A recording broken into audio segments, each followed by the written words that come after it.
नमस्कार परिवार को प्यार भरी सुप्रभात। सावन का महीना चल रहा है, हमारे भोले बाबा महादेव का प्रिय महीना, तो सभी को बम बम बोले हर हर महादेव। तो आज जैसे कि शनिवार है और अपना शेयर बाजार बंद है, तो आज हम बात करेंगे इनकम टैक्स के ऊपर। हमारे कई दोस्त, कई भाई लोग जिन्होंने अभी मार्केट में नया नया कदम रखा है, उनको इनकम टैक्स के ऊपर पूरी तरह से क्लैरिटी नहीं है, तो उसके ऊपर ही आज कुछ बात करेंगे। तो शेयर बाजार के अंदर जो भी आप प्रॉफिट कमा रहे हो, वो सारा प्रॉफिट कैपिटल गेन्स के अंडर आता है। तो अब इस कैपिटल गेन को समझिए। कैपिटल गेन दो तरीके का होता है, एक होता है शॉर्ट टर्म कैपिटल गेन, एक होता है long term capital gain. Short term capital gain मतलब वो गेन जो शेयर आपके डीमैट अकाउंट में 1 साल से कम समय पर थे और आपने उनको बेच दिया, तो उसके ऊपर जो भी मुनाफा आप कमाओगे वो आएगा शॉर्ट टर्म कैपिटल गेन के ऊपर। और जो शेयर आपके डीमैट अकाउंट में 365 दिन से ज्यादा 1 साल से ऊपर है, वो आएंगे लॉन्ग टर्म कैपिटल गेन के अंदर। अब कई लोग इसमें कंफ्यूज हो जाते हैं कि हमारा जो वित्तीय साल है वो 31 मार्च 2020 को खत्म हो जाता है, कि जो शेयर हमने जनवरी 2020 में खरीदे थे और हमने अप्रैल 2020 में बेचे हैं, कि उसके ऊपर 1 साल हो गया क्योंकि वित्तीय वर्ष नया शुरू हो गया है। ऐसा बिल्कुल भी नहीं है। 365 दिन गिने जाएंगे आपकी परचेज डेट से लेकर। अब इनके ऊपर बात करते हैं टैक्सेशन की। जो तो आपके हैं छोटे समय के लिए, 365 दिन से कम समय के लिए, उसके ऊपर लगेगा 15% टैक्स। और इसके ऊपर कोई एग्जम्पशन नहीं है।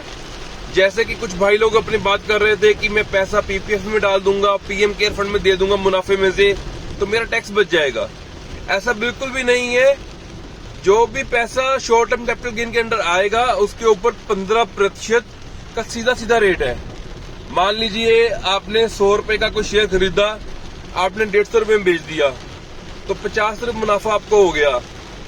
और आपके पास 1000 शेयर थे, तो 50 रुपए मुनाफा आपका हो गया, जो शॉर्ट टर्म कैपिटल गेन के अंडर आ गया।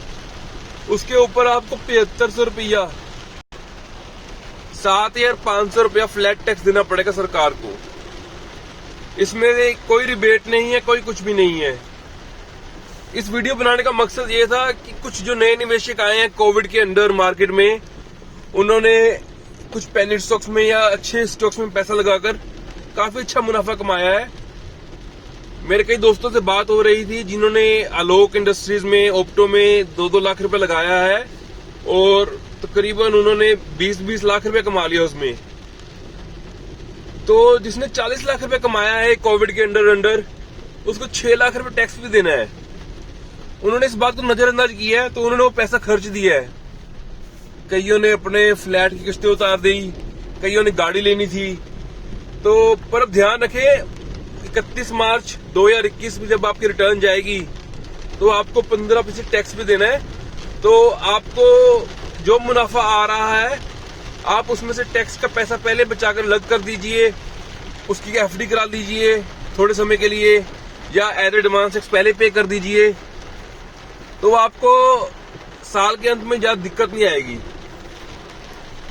और जो शेयर आपके अकाउंट में 365 दिन से ऊपर के हैं, उसको बेचकर जो मुनाफा आया है, उसके ऊपर आपको देना पड़ेगा 10% टैक्स। अब इसमें एक रोचक बात और भी है। जो लॉन्ग टर्म कैपिटल गेन आ जाएगा, उसमें आपको 1 लाख रुपए की रिबेट भी मिलेगी। मतलब अगर आपका मुनाफा 1,50,000 का है, तो आपको सिर्फ 50,000 के ऊपर ही 10% देना पड़ेगा। 1 लाख रुपए के ऊपर कोई टैक्स नहीं देना पड़ेगा। शॉर्ट टर्म कैपिटल गेन में कोई रिबेट नहीं है। लॉन्ग टर्म कैपिटल गेन में टोटल के ऊपर 1 लाख रुपए की रिबेट है। इसलिए मुनाफा इन कैश करते हुए कृपया टैक्स का ध्यान रखिए, नहीं तो साल के अंत में आपको काफी दिक्कत आएगी। एक और बात, कुछ लोगों ने मेरे से बात कर रहे थे कि सर हम तो जैसे पेनी स्टॉक्स में पैसा लगा रहे हैं, इसके ऊपर टैक्स नहीं देना पड़ता। लोगों के मन के अंदर अलग अलग विचारधारा बनी हुई है। टैक्स आपको हर स्टॉक के ऊपर देना पड़ेगा जिसमें भी आपने मुनाफा कमाया है। तो ये बात दिमाग से निकाल दीजिए कि नहीं पता लगेगा, इसमें से मुनाफा हमें टैक्स नहीं देना पड़ेगा। आप ध्यान रखिए, आपने जहां भी डीमैट अकाउंट खोला है, जिस भी ब्रोकर के साथ, ज़ीरोधा के साथ, HDFC, सभी में आपने पैन नंबर दिया हुआ है और पैन नंबर आपका लिंक्ड है। तो सरकार को आपके हर चाल का, हर एक जो शेयर खरीद रहे हो, बेच रहे हो, सबका मालूम है। इसलिए किसी भी संकट आने से पहले अपना टैक्स की तरफ ध्यान दीजिए। अपने आप टैक्स कंसल्टेंट से बात कर लीजिए, वो समझा भी देंगे आपको।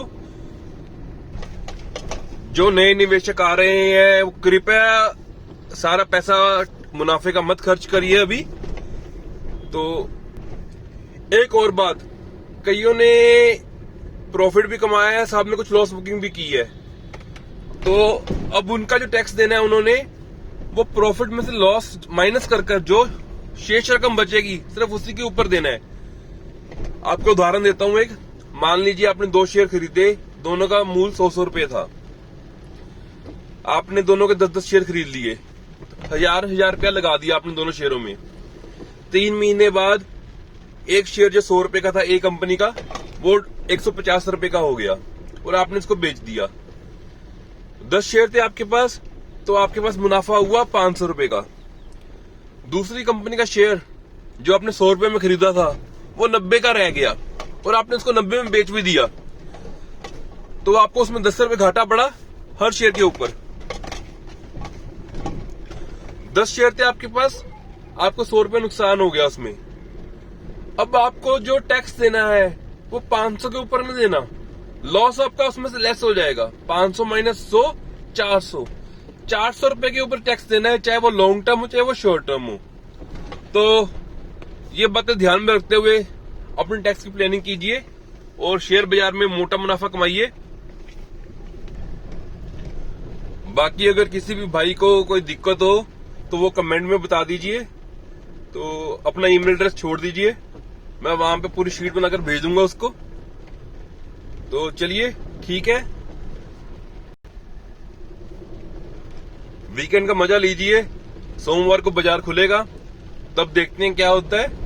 तब तक सामने मौसम का, सावन के महीने का मजा लीजिए और साथ ही साथ शेयर बाजार में आप ढेर सारा पैसा कमाएं और सरकार को खूब सारा टैक्स दें। इसी के साथ चलो, नमस्कार, धन्यवाद।